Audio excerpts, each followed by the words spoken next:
I'm going to be on tour in the fall again, 9/11. Never forget that I will be at the Tower Theatre for the Performing Arts in Fresno, California. Then I'm going to be in Palm Springs on 9/12 at the Plaza Theatre. Then I'm coming to Buffalo, New York, September 18th, Syracuse, New York on the 19th, Albany, New York. I'll be at the Egg because I have one of those left, I think, on the 20th of September. Then I'll be in Tucson, Arizona on October 2nd. And then I'll be in Albuquerque. I've never performed in Albuquerque, New Mexico. Let's go on October the 3rd. And then on the 9th of October, I'm going to be at Cape Fear Community College. Is that a prank? In Wilmington, North Carolina. Then I'll be in Charlotte and then Boise, Colorado Springs, late October. Then Charleston, West Virginia. Let's go on November 6th. Roanoke, Virginia. All my enemies and friends come through from my alma mater on the 7th of November. Miami, Florida. I'm going to be on a cruise with Bert. I don't know. I assume that's happening. On the Ohio in December. Come see me perform. I'm too dyslexic to read the rest of these, but go to whitneycummings.edu. Welcome to the show. I do have a Band-Aid on my face, so this might be the day to listen to the show and not watch the show. It's an old school Band-Aid. It's not like one of these cute, like it's like a ladybug. It's like an iridescent seahorse. This is a straight up, I think it's a Brillo pad, actually. It is coarse. It smells like dementia medicine.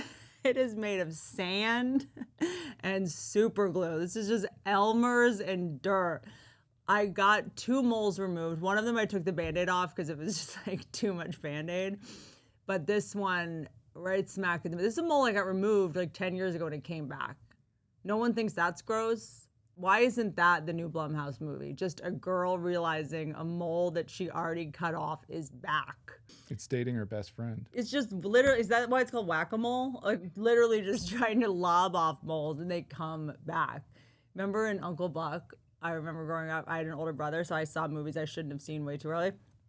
And he goes down to the principal's office at the school and the woman has like a big mole and he's like, here's a quarter. Why don't you go find a rat to bite that off your face? To gnaw that thing. And to gnaw that thing off your face. For the rest of my life, I was like, moles on your face are bad. But this is one that just, look, I don't know what the cruel joke is that like a black hair will grow out of a mole. Like, what's a mole, by the way? What is a mole? Abnormal skin cells that are reproducing faster than they should. But sometimes they're just chilling. Are they like to let what's the biological basis? Like the dad has it to let the dad know you're the kid of one of his, like, don't kill me. I have the same mole as you. Like what? Why? I have the same birthmark as all of my male cousins and uncles. You were in a cult. And it's not a bad thing. That's not a birthmark, but it's fine. You're fine. You're funny. I'm literally at the point when people share their trauma. I'm like, you're funny. Take the win. Everyone I know that had amazing childhoods, they are a mess. Anyway, so there's a point in your life where like, thank God I have trauma. Like, at least I'm funny. At least I can move through the world with a Band-Aid on my face and be like, I have other qualities to offer. Ostensible sanity is not one of them. It's cool though when you get to the point in your life where like when you were younger and you looked at people and you're like, oh, Band-Aid on the face? Oh, that person's gonna die soon. That Band-Aid's holding their entire skin bag together. That's not a Band-Aid, that's a zipper on his face. I remember a friend of mine hung out with his mom after they were sort of estranged and like they became friends again. Or whatever sorry. I have such a toxic idea of what men and their moms' relationship. So then they started talking again, texting. They started hanging out again. I don't know. What do you guys call it? And he called her and she was like, yeah, things are great. I can't stop stealing. But otherwise everything. I'm like, dude, that's the final boss. Like once you're older and it's like, yeah, I'm just going to steal. Mm-hmm. I'm dying. You can't make me wait in line at Sephora for 30 minutes. I'm going to die soon. I'm confused about where to pay. I just wave my hands now? Where do I put a check? Wait, you come to me to check out? You're coming to me with a PlayStation? The most technologically advanced people of which I would like to include myself, the people that buy everything online, if you haven't been to a store in a couple of years, you are such a boomer. I've bought stuff online for so long that when I go into a store now, I'm just like, I was trying to leave the airport because I like to drive myself to the airport now. Things just change so fast now. Like I drove myself to the airport like a year ago, and then I drove myself to the airport again like a month ago. And I go and I'm like, excuse me, like I my thing, and I put my ticket in. They're like, oh ma'am, you just leave. We don't do that anymore. Just drive. I'm like, no, but I haven't paid yet. They're like, no, you leave. I'm like, no, I'm sorry. I don't mean to be like, I'm sorry. I need to pay. And he's like, no, you drive out. We've already charged you.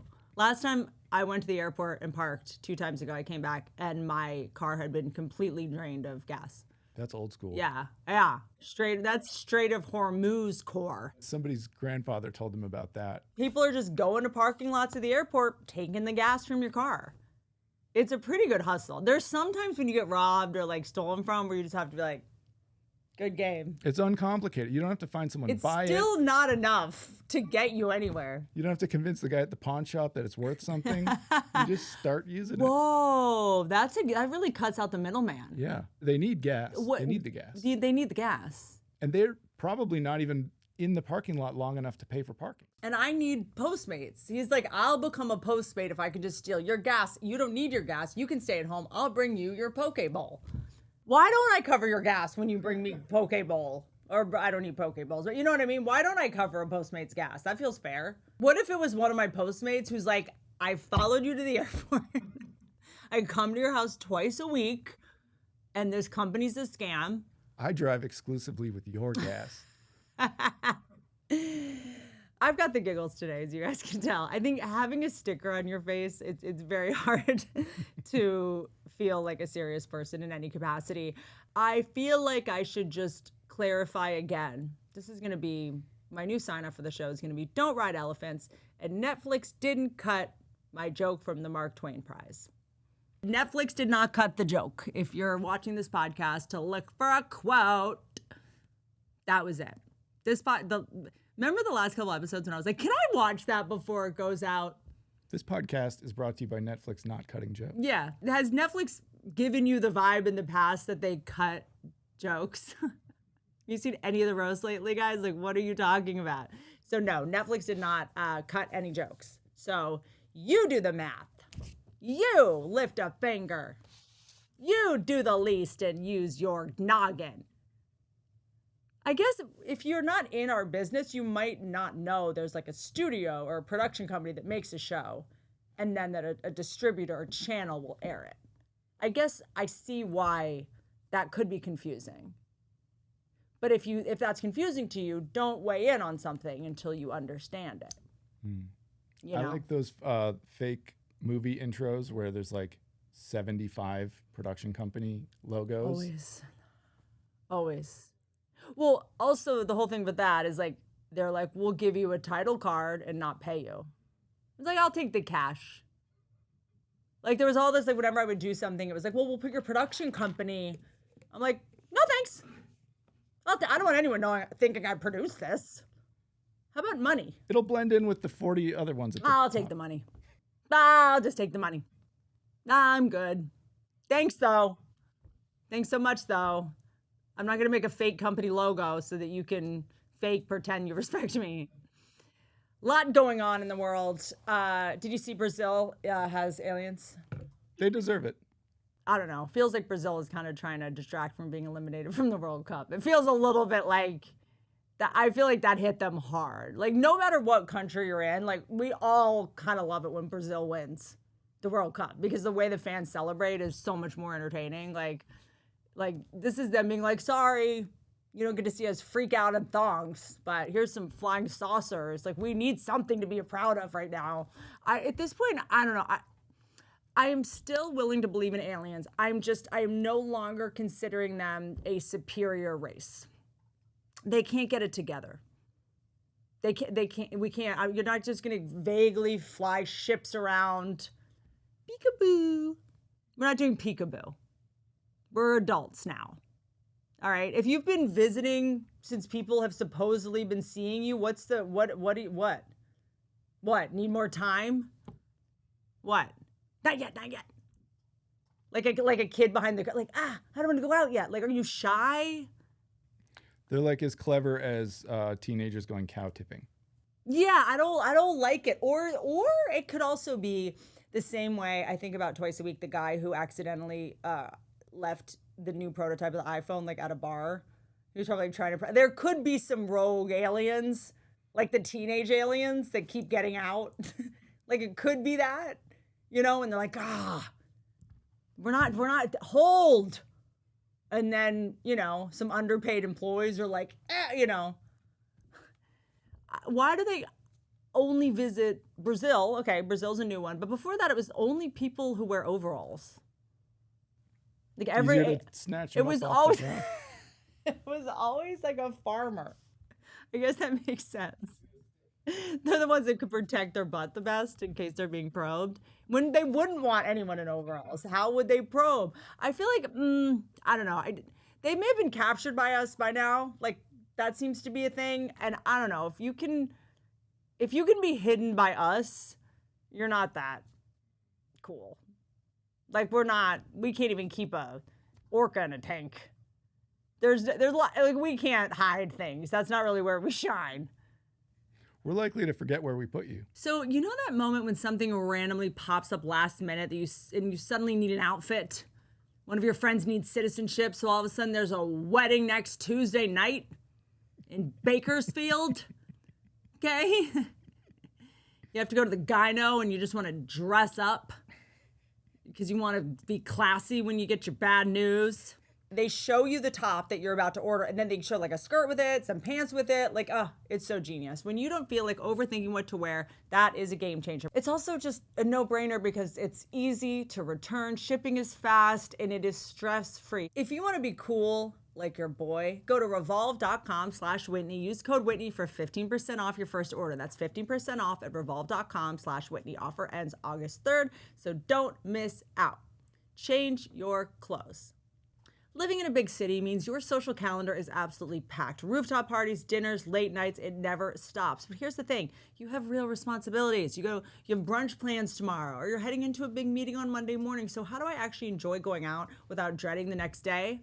Z-Biotics pre-alcohol is literally my first drink of the night. It's the world's first genetically engineered probiotic. PhD scientists engineered it to break down the byproduct of alcohol that's actually responsible for rough mornings. Here's how it works. When you drink, your body converts alcohol into a toxic byproduct in the gut. Pre-alcohol produces an enzyme to break that down. So you drink it first, stay hydrated, then get good sleep, and wake up feeling like yourself. I've got plans tomorrow. We all do. Summer's packed with barbecues, lake weekends, all of it.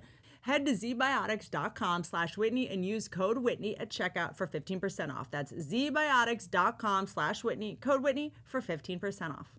I'm just personally at a point where I can't keep trying to pretend to care about aliens. You've taken too long. I've moved on. Aliens are at this point, it's like, and guys, I feel like guys are so like obsessed with it because you don't know what it's like to have a guy ghost you constantly and be like, you guys are now in a relationship with you. Now you guys know what it's like to date you.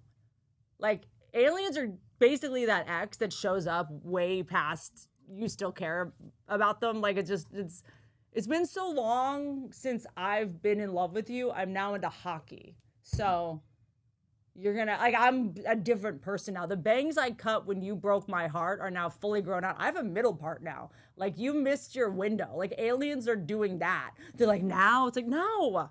I don't even have alien stickers on my car anymore. The guy who's like, I'm gonna show up at her work and get her back. I don't work there anymore. Okay, and now it's the pressures to, if you show yourself, you have to be, like, if my ex comes back after this long, you better have a teardrop tattoo. Okay? You better have started a business that helps track down everyone that did that to Shirley Temple.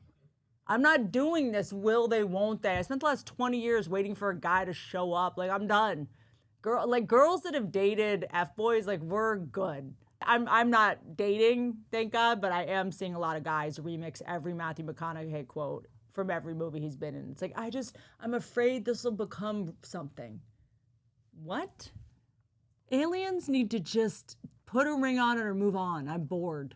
I'm moving on to the Anunnaki. I don't know what they are, but I've moved on. I'll focus on the diarrhea at Taco Bell because it showed up. I thought people stopped reporting diarrhea at Taco Bell in the 80s. Sorry, but there is there is something funny about them coming right now. And they're like, we're here. And we're like, cool, we have diarrhea. This is my alien defense burrito. Like, it's just like, they all seem to be pooping liquid for weeks at a time, to the point to where West Hollywood is the water main broke. I mean, West Hollywood is underwater at the moment. I didn't know we had water in Los Angeles, but I guess there is some, and it's just the water main broke just in time for fire season. That's not weird. I guess it's also just like flying saucers. I don't buy the flying saucer thing. Why does every alien drive the same car? Like, what? Then I just don't. A Frisbee? This like screams to me what a Hollywood writer would think a spaceship would have looked like 30 years ago when he was on mushrooms. If you're going to try to fake some footage of an alien spacecraft, a Frisbee is literally the cheapest prop you would ever need. Hey, are you done eating that? Can I use that plate real quick? That's like the guy that shaves his legs thinking it'll make him swim faster. Maybe. I don't think so. That's such a thing a Hollywood writer made up. I do feel the aliens have missed their window. Because also now, what are you going to do? Come in with what? Authority? You're going to come in with more rules? There's none left to make. We have human resources at work now. We're not allowed to give our coworkers truck nuts. What rules could you possibly give us that aren't worse than what? We're being filmed by everything and listened to by everything. There's nothing you can do that is weirder. We were told to stay in our houses for 2 years and we did it. What are you gonna do? I'm not taking on new rules from a species that can't even make up their mind. Right? I don't need HR from outer space. Thanks. We're not gonna respect you. You also can't scare us. The whole thing was, you're the scariest thing, so we're gonna listen to you. But you've missed your window on that. You can't out-weird us. We're no longer capable of being shocked. If aliens came right now, we would just be like, oh, hey, welcome. Dude, have you heard about the woolly mammoth in Silicon Valley? Do you know anything? Is it up and is it out? What about that dire wolf? We haven't really heard anything. It's definitely not a puppy anymore. Do you know anything? And I watched a thing the other day. Sunscreen's bad for us. We have too much on our plate that's horrifying. Oh, Stanley cups are chock full of lead? What? Why tell us? Why not just don't tell us? A friend of mine was married to this guy. She's like an awesome Philly girl. And she said to her husband, if you ever cheat on me, don't tell me. I want you to live with it and get stomach cancer. Never. You have to keep a secret. Like telling me, like never. I like loved that. You're gonna tell me? You're out of your mind? Okay? There's this whole thing. My whole feed is Stanley cups are full of lead. Okay. The aliens are gonna come down being like, they're drinking lead. And flowers are on the outside. It was marketed to a group of people that would never check. What's next? They're gonna find traces of beef and cows? I knew this was fishy, dude. Whenever there's a new basic essential that's already been invented and there's like a new one that's like a little bigger, like has a handle. What is even the hook? There's like a lion on it. Like good font. It's good font. We have cups. We've had them. Like that we've got. What you're telling me is the ones you already made. It's like when someone's like, oh my God, have you seen the new Nikes? I'm like, so what about the old Nikes? You guys just charge me for those? Like when they're like, we've improved this so much. I'm like, It's like when someone says like, you look amazing. I'm like, you didn't say that last time. Stop improving things. You're admitting guilt. You're admitting your last product was bad. I don't like saying it. It is what it is. Whenever something is super popular, 60% of the time, it's chock full of lead. I didn't decide this. It's anything cool or jaunty is toxic. How do you think it gets cool and jaunty? That's just a glow in the dark. I don't want to know how that's made, but it's fun. And that's the risk you take. You go, I want to be cool. I want to be jaunty. You just have to go, is it worth this taking 3 weeks off my life? Usually, the answer is yes for me most of the time. Most of the time. So just decide. Do you want to live or do you want to have the cool cup at school? That's an easy answer. For a girl in high school, it's a pretty easy answer. All right? I remember, a friend of mine driving to no less than 6 Targets in one night to get the Stanley Cup. Remember people were fist fighting over the Stanley Cup? The Stanley Cup was already bad for you. It was making people punch you in the head. What was in it was like not even the problem. It was other people's behavior towards you. When I saw someone with it did give you less friends as well. More of the wrong friends, less of the right friends. Look, we have to find ways, always, to find the silver lining in this literal silver lining. What? I like the idea of someone like, they don't give a shit about the flat screen. They don't give a shit about the product. They're just hanging out waiting to punch someone in the face. Pretending who's coming it's to get like one of those cups. Pretending it's like a frenzy. They're like, I'm just going to knock out everybody out who comes to get one of these cups. And they're like, they're fighting over the boo-boos now? Boom. Like any excuse. And it's weird because oddly I feel like don't get in trouble. Because oh yeah, everyone wants, it's the thing's fault. No, I don't even bring my wallet. I'm just there for get my licks in. And I feel like the cops are on my side somehow. I feel like we have to find a way to just make this I'm going to just be like, I had a Stanley Cup because I was standing in solidarity with the people of Flint, Michigan, who have been doing this exact thing with water that comes out of their faucet. They're like, you guys drink out of Stanley Cups? Are you insane? There's a lot of words in this ad, but I really drink Huel Black Edition. Here it is. It's a complete meal. It's not a protein shake that you drink on top of food. No siree, Bob. It's an actual complete meal. 40 grams of protein, 27 essential vitamins and minerals, no artificial sweeteners or weird stuff. It mixes with the water in like 30 seconds. Lazy mode is blending it with ice, banana. Just call it a day. You know what I love about it? I used to just think about food all day. When do I need to eat? I just ate. I'm hungry again. Food is done, dude. Like, there's this trend now where restaurants is just like a bowl of, it's just like beans, seaweed, rice, quinoa, like just interchangeable, like beige kernels. Just have a Huel instead. I just love it because it keeps me full for hours. I'm not snacking my way through the afternoon. My doctor, David Agus, said no more snacking. It's very bad for you. So thank you, Huel. Get Huel today with my exclusive offer at 15% off. That's crazy. With code Whitney, Huel.com/Whitney. That's HUEL.com/Whitney. New customers only. This episode is brought to you by Booking.com. So I was literally just scrolling through my phone, just mindlessly scrolling. You know me. A photo of a hotel in Charleston came up. It was like pink and yellow and just like, heaven on earth. And I was like, that's it. I'm done. I live here now. No, I was like, that's where I need to go for a little while. Change of scenery. See, I'm here staring at my laptop on a gloomy Wednesday. Suddenly all I can think about is a beach somewhere else entirely. Okay, Charleston. Oh, they have dolphins there. I saw dolphins there once.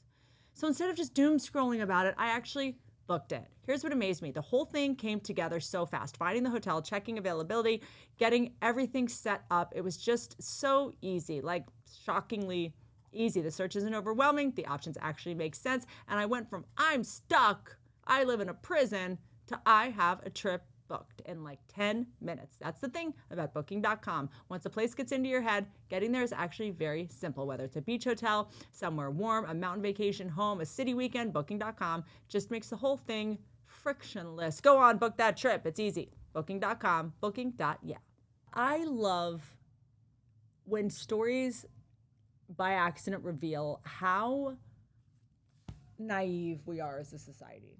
I feel like there's this narrative that humans are like negative and cynical. We are the most hopeful species on Earth. It's like downright adorable. We're like, oh my God, like these cups, I'm gonna put water in them and it's gonna be so healthy. Like this company just like wants what's best for me.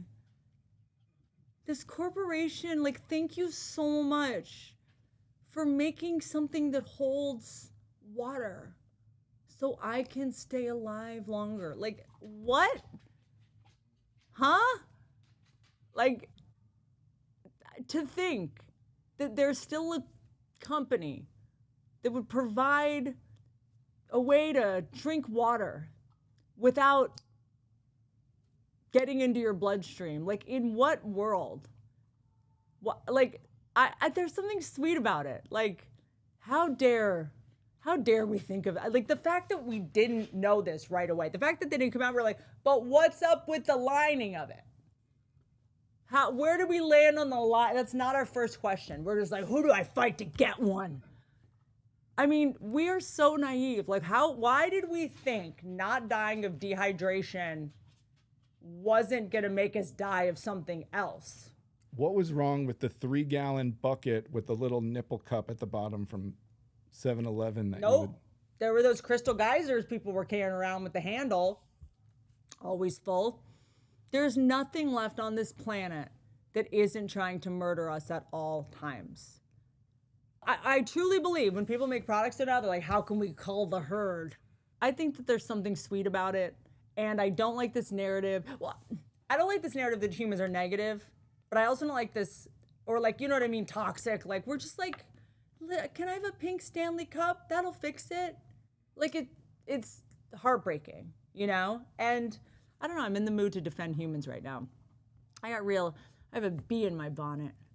And I didn't read the article. I realize the deep irony of that right now, but The Atlantic did an article about the end of reading. Then why did you write it? Also not true. I read all day. I read more than summer reading Kon-Tiki. You remember that book, that summer reading book? That just paperweight of a nightmare? Okay, social media is all words. It's all subtitles. All I do is read. I read things I shouldn't have to read all day long. All we do is read social. If you're like, oh, well, you're on social media 8 hours a day, that means you've been reading for 8 hours straight. Captions, subtitles. Every TikTok challenge is like a beach and then just a block of text. And it's like, how to, make $1 million in 10 minutes. You're like, well, I don't have to read this. Like, the hooks are so good. We're reading more than ever. It's like my therapist said, well, and I have to read 2 paragraphs about psychology I would never have read if I was in medical school and grad school for psychology. Like, we read more than ever. I read my friends' inner monologues. My friends on TikTok just eating Kung Pao chicken and like talking about nothing, and I have to read it. I'm just reading nothingness. It's not that we aren't reading anymore. It's just that we're reading nothing. We aren't reading anything, but it's because we're always literally reading everything. I'm being forced to read things I used to be able to listen to. When I listen to a song on Spotify, the lyrics come up. I'm like, why are you making me read this song? I want to listen to the song. You have to put subtitles off to not read. You have to beg your device to make you not. I'm like, can I watch TV, please? Can you turn the subtitle? And I have to read 50 directions to turn the subtitles off. You can't, everything. I have to read everything. The best movies are in other languages, so I have to read my movies. Squid Games was 3 books, a trilogy of reading. All we do is read. Like, it's just more than we need to. We read so much more than necessary. Have you seen an unhappy couple wish each other happy birthday on Instagram lately? 2 paragraphs of how you're my rock And then 50 passive-aggressive inside jokes. Thanks for not leaving us at Disneyland that time. He wasn't going to leave you at Disneyland. Do you think he's reading that like, good one? Thanks for the birthday shout out. Thanks for not giving me a divorce every time I ask for one. Cool dig. But I read. I am an OCD paranoid Virgo. I read user agreements. You guys don't read. I read contracts. That's why I'm not married yet. I read. It's also not our fault we're not reading. Every time we go to read something, it's like your water's killing you. Like, I don't blame anyone for not wanting to read. The only happy people at this point are illiterate. When's the last time you read something and you weren't like, well? You know how I know if someone can't read? They have a smile on their face. We don't have to do literacy tests anymore. Just like, look how sweet and happy he is. He can't read. Also, books aren't fun anymore. Where's the new Harry Potter? Lord of the Rings? Where's all the wild fiction? Oh, right, it's the news now. Fiction can't compete with the news anymore. So fiction has to regroup. They're like, how do we even take people to a fantasy world when their daily reality is that you might be in a simulation and also we're at war and you can live watch it, the footage of it. Also, the woolly mammoths are in Cupertino. Sorry, you know those direwolves got loose. I'm sorry, I can't stop laughing about this. Here's the thing about me. I don't drop a thing. Y'all are done with the direwolf. I'm just getting started on the dire. Remember the front of Time magazine? We're bringing back the direwolf. That thing's a year old now. Are they on Instagram? Are these pups on Instagram or anything? The makers of it are dead, Pat.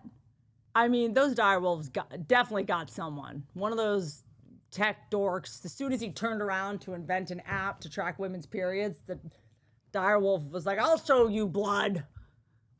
I've tried to buy new books. They're all like schmucks trying to run for office, but it's like AI written. You know when it's just by them, it's AI. If it was by them and, you know, some guy named Carl, you're like, okay, they wrote this together. Well, certainly Carl kept you in check. Yeah, Carl transcribed it and was like, maybe let's not. Maybe let's like skip the DUIs. Like, I'm not. I do the audio book first and then I transcribe. Yeah, exactly. Every podcaster has a book. Every podcaster has a book about their depression and trauma. Guilty as charged, but I wasn't a podcaster at the time when I wrote my book. But what? You've already said it all. What's the book going to have in it? What are we going to read? The classics? Every great author's great work? Every time I go back and try to read a classic, it's like, wait, what? You were saving it for the book? Hold on. I've been listening to your show every week. And you were saving it for the book? I have wasted my life. That's it. The people that have been listening to podcasts, let me tell you something. I wrote my book years before I started a podcast because I'm like, the idea that people that consume a podcast host's content 2-3 hours a week and they're like, guys, I finally made something I'm proud of. You gotta spend money on all my secrets, all my funny jokes are in this book. They're like, what's this been? But also, if I've been listening to this, I'm not the kind of person that likes a funny, interesting thing. I like you droning on. Wait, you thought we were readers? You're going to put effort in? No, yeah, I listen to your podcast. Why would I want to read a book? I have to read your YouTube description of this episode every week with your dorky puns. I'm good on the book, babe. Tell somebody else's audience about your book. You know what? I'm good on gag gifts. Tell someone else. Why don't you tell NPR about your book? We don't read. I listen in the car. That's the whole point. I don't read because my hands are on a wheel for 4 hours a day. That's oh my God. I can't. But yeah, the classics are a joke, dude. I made the grave mistake of going, you know what? I feel like I didn't really absorb Anne of Green Gables the first time. Do you know there's a brother and a sister just adopted a girl? What? I don't think you can do that. I don't think you can do that. A lot of unchecked plot points back Yeah, a lot of just like, hold on, wait, slow down. A brother and a sister were like, we need help around the house. I don't even know if I remember, like, what. And they're just like, you're gorgeous. Braid your hair so I have something to drag you by and put on this twee hat. Well, nobody else wants to feed you. And as long as you're wearing a dress, it doesn't look like servitude. It just looks like you're frolicking in the gables. What's a gable? I think stable is the word. Do you sleep? The whole thing, I'm like, I'm good. And then even if you do read now, it's like you read a book by some famous guy and it's like, well, his wife wrote it. And you're like, oh God, I have to like read something that was force written with a feather with the man standing over her. I'm good. My issue really isn't reading. I read. That's my problem, honestly. Writing is my problem. I tried to write a birthday card for Dan for my friend's kid, and it looked like a threat. It looked like I was cutting letters out of magazines like a serial killer in a 90s movie. It looked like I was telling him to send me one of his fingers or else. Like, I was embarrassed. I think writing is actually the problem. I rest my case. Like, this is not who I am. Can you even see it? Writing is by the way, reading my writing is my problem. I can't, try to write. Have you tried to write something lately? It's scary. I like have carpal tunnel of the hand. Like it's very scary that I can't just write in cursive the way I used to whenever I want, just in case I want to fake my death or something. I did realize that I can draw that platypus character from Phineas and Ferb really well. It's my new talent. Men. It was a request. It was a special request. I'm working on this skit, if you will, in my new hour about how I'm engaged to just a dude. Like, date a guy, marry a dude. And a dude is not stupid. A dude is just wired to protect and goof off to cope from the level of protecting that. There's two speeds: fighting a meteor or drawing Squidward or whatever you just said. And it's about being useful, and that's it. And that's something he would say. But with you, I don't have to pretend I care. Yeah, well, to be honest, I didn't know I could do it. I was asked to do it. No, I know. I just mean like Perry the platypus. But I'm trying to update my software going, that's today's version of going out and getting a buffalo for dinner. Like, that's a useful skill. Everything that I do outside of the house is not impressive to the children at home.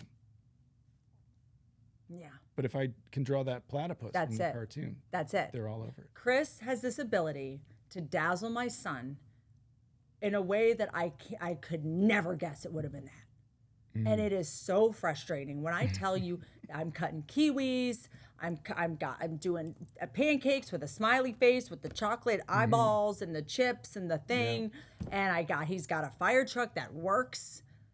And then Chris 3D prints him a tiny sword, and it's like, that's it. He just grabs an orange slice and sticks it in his mouth. You've been chopping fruit all day, and he has trash in his mouth. This is going to sustain your life. He just put the trash in his mouth. Now he's got a canker sore. It's just like, I would never have thought of that. Yeah. Humbling. No, I mean, there's times where I'm like, Henry, one day you're going to know, like, you have bad taste in comedy. Like, it's weird. Sometimes things skip a generation. Maybe he's an alt comic. No! How dare you, the alternative to comedy. I'm just like, I just want you to know that your mom's comedy paid for your Lightning McQueen race car bed. Eventually, you got to stop cutting that fruit and let him bite into it. I shan't. I shall not. Keep cutting the grapes for a while, though. That's a good. You know what? I love this game called How Long Would It Take for You to Forget About That Thing? So I got obsessed with, and Mike Birbiglia ended up doing a joke about it, and it was hilarious, but about My baby's dad is so funny. One time, I hardly knew him, and he was just like I was talking, and blah, blah, blah, and he doesn't talk a lot. It's kind of fascinating. And I was like, do you want to say something at any point? And he just went, 4,000 people a year die from coconuts. And I was like, I will have your kid, dude. Like, this is my type of conversation. Thank you. We'll talk about crows in a minute.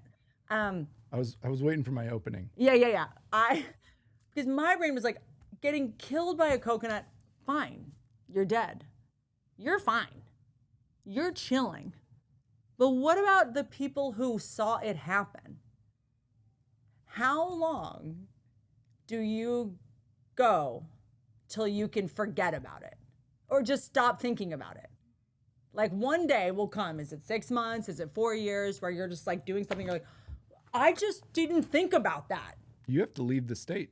I just mean, you guys, I finally stopped thinking about seeing the guy get hit in the head with the coconut. Like, for a second, it was almost like it didn't happen. Mm-hmm. It wasn't top of mind. Like, how long does it take to forget that happened? We don't talk enough about the benefits of having no memory anymore. We used to have memories. I potentially feel better now than I would have had I just remembered. And I'm okay with that. Because I'm authentic. Yeah. I can't remember. It's very liberating. It's liberating. Yeah. Because there's nothing to be upset about. I used to talk to people and we would both be like, oh my God, how is this? And how is this person? Every conversation I have now, we're like, what's the, were you in Atlanta this week, or is that, and everyone's like, no, I was in Pensacola, but yeah, like, we're just guessing things we just read, or we ingest it, and then it's just, we're all memento. Right, we're just trying to pull the word from our hippocampus to get this sentence out while going, this could have been a text. Like, why am I doing one thing at once? Like, having a conversation, we're so used to doing 6 things at once, is so boring that we can't, and when it's fine, people are like, you multitask. I'm like, okay. Do you want to see how it goes when I unitask, one task? Do you want to see how this goes? Go, ask me anything. It's not going to go well. I just can't remember what I was just talking about. You know what? I can kind of write. I mean, my pen has no ink. Pens don't have ink anymore. That's the other funny scam. They never did. I've tried to write things, like, just in journals and stuff recently. Every time I write with a pen, nothing. And I'm like, I'm licking it. I'm like, how do I? And they're like, oh, no, we haven't been putting ink in them. We know you guys buy them as props for your fake desks and pretend you're going to, you never do. It's like books. What if books just didn't have pages with words? Like, what if it was just ABC, blah, blah, blah. Like, it was nothing. Okay, I can kind of write. Kinda. That, and then my hand is tired. Can you flip through the pages of that? Why? No, that other one. This one? Just ruffle the pages This a little one? bit. Oh! But, It's no book. dude. You got no book. This does not mean I don't read. This does not mean it's the end of reading Atlantic. It's just that I'm a tricky person. Okay? I like places to hide things. I need to be able to camouflage a birth certificate. All right? You should see where I actually do keep my books. I need to be able to put credit cards with other people's names on them and my name spelled differently in boxes. Okay? I am so obsessed with these. But by the way, it's so funny because a book this old would look so weathered. Like, a brand new old book is like, it's like when a celebrity wears sunglasses and a hat, you're like, is that a famous person? Whereas if they just didn't, you probably wouldn't notice. This draws so much attention to the things you're trying to hide. Love them. Yeah, this is the worst possible thing to have on my desk in the it's not the end of reading episode. Oh my God, are there any real books anywhere in here? Chapter 1. Yes, look. Put on some eyeshadow. Bob the Drag Queen. Yeah. Rosebud Baker. Boom. Books. Now what? Did they have to send them to me? Yes, they did. I love you guys. Don't ride elephants.